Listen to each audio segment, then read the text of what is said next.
Hi hello guys welcome back to Aadya colourful.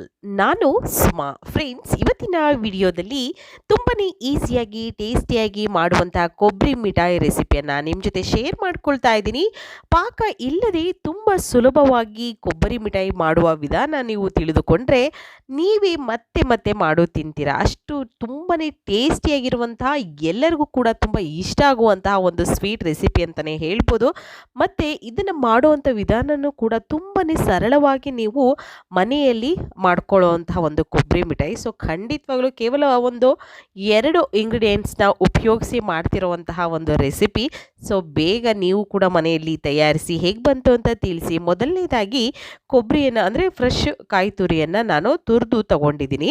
So ಆ ಒಂದು ಬೌಲಿನ ಅಳತೆಯಲ್ಲಿ 2 ಕಪ್ ಆಗುವಷ್ಟು ನಾನು ಕಾಯಿ ತುರಿಯನ್ನು ಹಾಕ್ಕೊಳ್ತಾ ಇದ್ದೀನಿ. ಸೊ ಯಾವುದೇ ಒಂದು ಮೆಜರ್ಮೆಂಟ್ ಕಪ್ಪನ್ನು ತಗೊಂಡು ನೀವು ಅಳತೆ ಮಾಡ್ಕೋಬೋದು. ಇದೇ ಥರ ಬೌಲ್ ಬೇಕು ಅಂತ ಏನಿಲ್ಲ, ಕಪ್ಪು ಅಥವಾ ಲೋಟ ಯಾವುದಿದ್ರೂ ಕೂಡ ನಡೆಯುತ್ತೆ.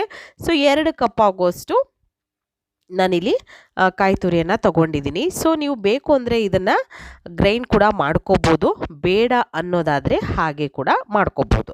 ಓಕೆ, ಅದಾದ ನಂತರ ಅದೇ ಕಪ್ಪಿನ ಅಳತೆಯಲ್ಲಿ 1 ಕಪ್ ಆಗುವಷ್ಟು ಸಕ್ಕರೆಯನ್ನು ಸೇರಿಸ್ಕೊಳ್ತಾ ಇದ್ದೀನಿ. 2 ಕಪ್ ಕಾಯಿ ತುರಿಗೆ ನಾನು 1 ಕಪ್ ಸಕ್ಕರೆಯನ್ನು ಹಾಕ್ಕೊಂಡು ಚೆನ್ನಾಗಿ ಮಿಕ್ಸ್ ಮಾಡಿಕೊಂಡು ಇದನ್ನು ಒಂದು ಅರ್ಧ ಗಂಟೆಗಳ ಕಾಲ ರೆಸ್ಟಿಗೆ ಇಡಬೇಕಾಗುತ್ತೆ. ಫ್ರೆಂಡ್ಸ್, ನೀವ್ಯಾದರೂ ಫಸ್ಟ್ ಟೈಮ್ ನನ್ನ ಚಾನಲ್ಗೆ ವಿಸಿಟ್ ಮಾಡಿದರೆ ಪ್ಲೀಸ್ ನನ್ನ ಚಾನಲ್ನ ಸಬ್ಸ್ಕ್ರೈಬ್ ಮಾಡ್ಕೊಳ್ಳಿ, ಹಾಗೆ ಲೈಕ್ ಮಾಡಿ ಮತ್ತು ಹೆಚ್ಚೆಚ್ಚು ಶೇರ್ ಮಾಡೋದಂತೂ ಮರಿಬೇಡಿ. ಓಕೆ, ಸೊ ಈಗ ಒಂದು ಅರ್ಧ ಗಂಟೆ ಇದನ್ನು ನಾನು ಚೆನ್ನಾಗಿ ಮಿಕ್ಸ್ ಮಾಡ್ಕೊಂಡಿದ್ದೀನಿ. ಸೊ ಇದಕ್ಕೆ ಪಾಕ ನಾನು ಮಾಡ್ತಾ ಇಲ್ಲ, ಈ ಒಂದು ಕೊಬ್ಬರಿ ಮಿಠಾಯಿ ಮಾಡೋದಕ್ಕೆ ಪಾಕ ಅಂತೂ ಮಾಡ್ಕೊಳ್ತಾ ಇಲ್ಲ. ಸೊ ಈಗ ಸಕ್ಕರೆ ಮತ್ತು ಕಾಯಿ ತುರಿಯನ್ನು ಎರಡನ್ನೂ ಕೂಡ ಚೆನ್ನಾಗಿ ಮಿಕ್ಸ್ ಮಾಡಿ ನಾವು ಒಂದು ಅರ್ಧ ಗಂಟೆ ರೆಸ್ಟಿಗಿಟ್ರೆ ಈ ರೀತಿಯಾಗಿ ಆಗಿರುತ್ತೆ. ಓಕೆ, ಸಕ್ಕರೆಯಲ್ಲಿರುವಂತಹ ಒಂದು ನೀರಿನಂಶ ಅದು ಬಿಟ್ಕೊಂಡಿರುತ್ತೆ.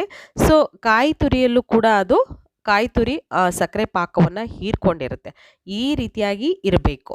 ಅದಾದ ನಂತರ ಈಗ ಸ್ಟವ್ ಮೇಲೆ ಇಟ್ಕೊಂಡಿದ್ದೀನಿ. ಸ್ಟವ್ ಮೇಲೆ ಇಟ್ಟ ನಂತರ ಇವಾಗ ಚೆನ್ನಾಗಿ ಇದನ್ನು ಮಿಕ್ಸ್ ಮಾಡಿಕೊಂಡು ತಗೋಬೇಕಾಗುತ್ತೆ. ಸ್ಟವ್ನ ಲೋ ಫ್ಲೇಮಲ್ಲೇ ಇಟ್ಕೋಬೇಕು, ಹೈ ಫ್ಲೇಮ್ ಬೇಡ. ಯಾಕೆ ಅಂತಂದರೆ ಕಾಯಿ ತುರಿ ಇರೋದ್ರಿಂದ ಬೇಗ ತಳ ಹಿಡ್ಕೊಂಡ್ಬಿಡುತ್ತೆ. ಸೊ ಆ ರೀತಿ ಆಗಬಾರ್ದು, ಅದಕ್ಕೋಸ್ಕರ ಇಲ್ಲಿ ಒಂದು 2 ಸ್ಪೂನ್ ಆಗುವಷ್ಟು ತುಪ್ಪವನ್ನು ಸೇರಿಸ್ಕೊಳ್ತಾ ಇದ್ದೀನಿ. ಸೊ ತುಪ್ಪ ಹಾಕ್ಕೊಂಡು ಚೆನ್ನಾಗಿ ಮಿಕ್ಸ್ ಮಾಡ್ಕೊಳ್ಳೋಣ. ಇದೇ ರೀತಿ ಒಂದು 2ರಿಂದ 3 ಸಲ ತುಪ್ಪವನ್ನು ಬಳಸಬೇಕಾಗತ್ತೆ. ಸೊ ತುಪ್ಪ ಹಾಕ್ಕೊಂಡು ಚೆನ್ನಾಗಿ ಮಿಕ್ಸ್ ಮಾಡ್ಕೊಳ್ತಾ ನಾವು ಈ ಒಂದು ಕೊಬ್ಬರಿ ಮಿಠಾಯಿಯನ್ನು ಮಾಡ್ಕೋಬೋದು. ಈಗ ಇದನ್ನು ಮಿಕ್ಸ್ ಮಾಡ್ಕೊಳ್ತೀನಿ ನೀಟಾಗಿ. ತುಪ್ಪ ಬೇಕು ಅಂದರೆ ಉಪಯೋಗಿಸಿ, ಇಲ್ಲ ಅಂತಂದರೆ ಸ್ಕಿಪ್ ಮಾಡಿ, ಏನು ತೊಂದರೆ ಇಲ್ಲ. ಹಾಕಲೇಬೇಕು ಅಂತ ಏನಿಲ್ಲ. ಒಂದು ಏಕೆ ಅಂತಂದರೆ ಪಾಕ ಕೂಡ ನಾವು ಮಾಡಿರಲ್ವಲ್ಲ, ಸ್ವಲ್ಪ ಅಥವಾ ನಿಮಗೆ ತುಪ್ಪ ಬೇಡ ಅನ್ನೋದಾದರೆ ಒಂದು 2 ಸ್ಪೂನು ಹಾಲನ್ನು ಕೂಡ ನೀವು ಸೇರಿಸ್ಕೊಳ್ಬೋದು. ಹಾಲು ಹಾಕಿ ಕೂಡ ನೀವು ಈ ಒಂದು ಕೊಬ್ಬರಿ ಮಿಠಾಯಿಯನ್ನು ಮಾಡ್ಕೋಬೋದು. ಈಗ ಮಿಕ್ಸ್ ಮಾಡಿಕೊಂಡು ತಗೊಳ್ತಾ ಇದ್ದೀನಿ. ಸೊ ನೋಡ್ಬೋದು ಎಷ್ಟು ಸಾಫ್ಟಾಗಿ ಇದು ಬಂದಿದೆ ಅಂತ ಹೇಳಿ. ಈ ರೀತಿಯಾಗಿ ಮಿಕ್ಸ್ ಮಾಡಿಕೊಂಡು ಚೆನ್ನಾಗಿ ಇದನ್ನು ಎಲ್ಲ ಕಡೆ ಕೂಡ ನೀಟಾಗಿ ಇದು ಬೇಯಬೇಕು. ಹಾಗಾಗಿ ಸ್ಟವ್ನ ಲೋ ಫ್ಲೇಮಲ್ಲೇ ಇಟ್ಕೊಂಡು ಇದು ರೀತಿಯಾಗಿ ಕೈ ಆಡಿಸ್ತಾನೆ ಇರಬೇಕಾಗುತ್ತೆ.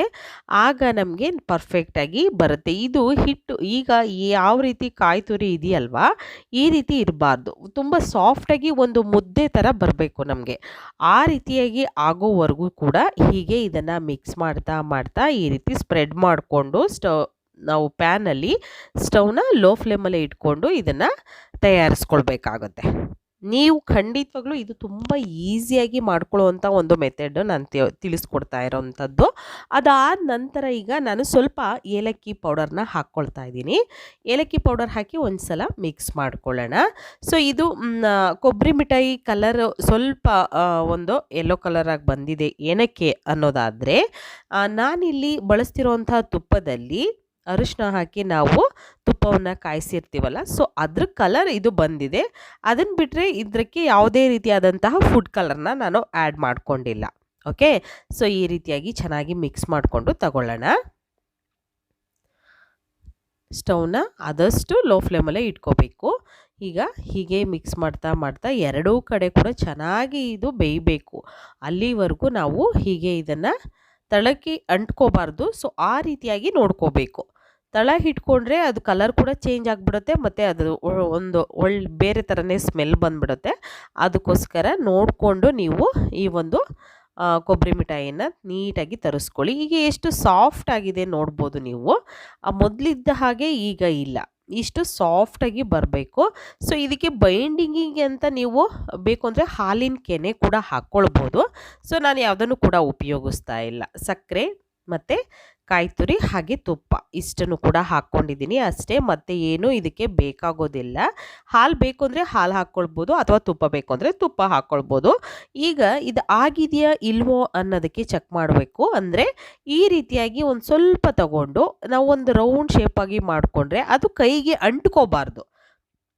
ಆಗ ಕೊಬ್ಬರಿ ಮಿಠಾಯಿ ಪರ್ಫೆಕ್ಟಾಗಿ ಆಗಿದೆ ಅಂತ ಅದು, ಆಯಿತಾ. ಈಗ ನೋಡ್ಬೋದು ನೀವು, ಒಂದು ಮುದ್ದೆ ಆಕಾರದಲ್ಲಿ ಇದೆ ನೋಡಿ, ಎಷ್ಟು ಚೆನ್ನಾಗಿದೆ. ಒಂದು ಹಿಟ್ಟು ಅನ್ನೋ ಥರ ಇದೆ ಇದು. ಈ ರೀತಿಯಾಗಿ ನಮಗೆ ಪರ್ಫೆಕ್ಟಾಗಿ ಈ ಒಂದು ಕೊಬ್ಬರಿ ಮಿಠಾಯಿ ಮಾಡೋದಕ್ಕೆ ಹೆಲ್ಪ್ ಆಗುತ್ತೆ ಈ ರೀತಿ ಇದ್ದಾಗ.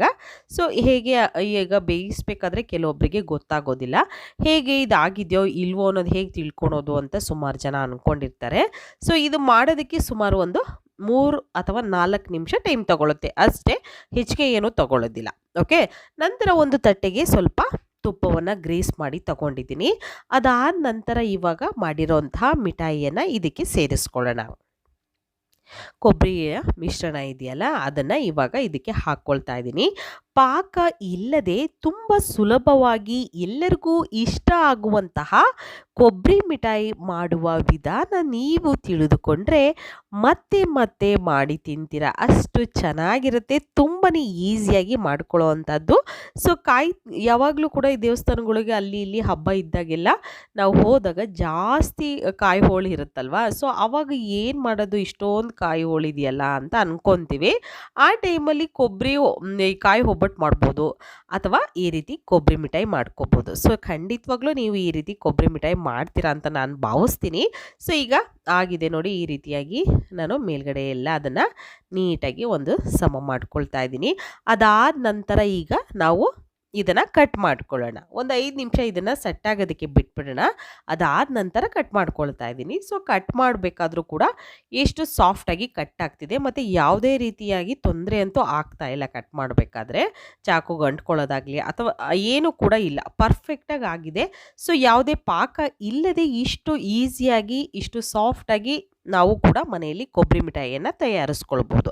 ಸೊ ನಿಮಗೆ ಯಾವುದು ಆಕಾರ ಇಷ್ಟ ಆಗುತ್ತೆ, ಯಾವ ಶೇಪ್ ಬೇಕಲ್ಲ ಆ ಶೇಪಲ್ಲಿ ನೀವು ಈ ಒಂದು ಮಿಠಾಯಿಯನ್ನು ಕಟ್ ಮಾಡ್ಕೋಬೋದು. ನಾನು ಈ ರೀತಿಯಾಗಿ ಕಟ್ ಮಾಡಿಕೊಂಡು ತಗೊಳ್ತಾ ಇದ್ದೀನಿ. ಸೊ ನೀವು ಕೂಡ ಮನೆಯಲ್ಲಿ ತಯಾರಿಸಿ ಮತ್ತು ಹೇಗೆ ಬಂತು ಅಂತ ತಪ್ಪದೆ ಕಾಮೆಂಟ್ ಸೆಕ್ಷನಲ್ಲಿ ತಿಳಿಸಿ. ಆಗಿರುವಂತಹ ಕೊಬ್ಬರಿ ಮಿಠಾಯಿಯನ್ನು ಒಂದು ತಟ್ಟೆಗೆ ನಾನು ಸರ್ವ್ ಮಾಡ್ಕೊಂಡಿದ್ದೀನಿ. ಸೊ ಈಗ ಇವತ್ತಿನ ವಿಡಿಯೋನ ಇಲ್ಲಿಗೆ ಮುಗಿಸ್ತಾ ಇದ್ದೀನಿ.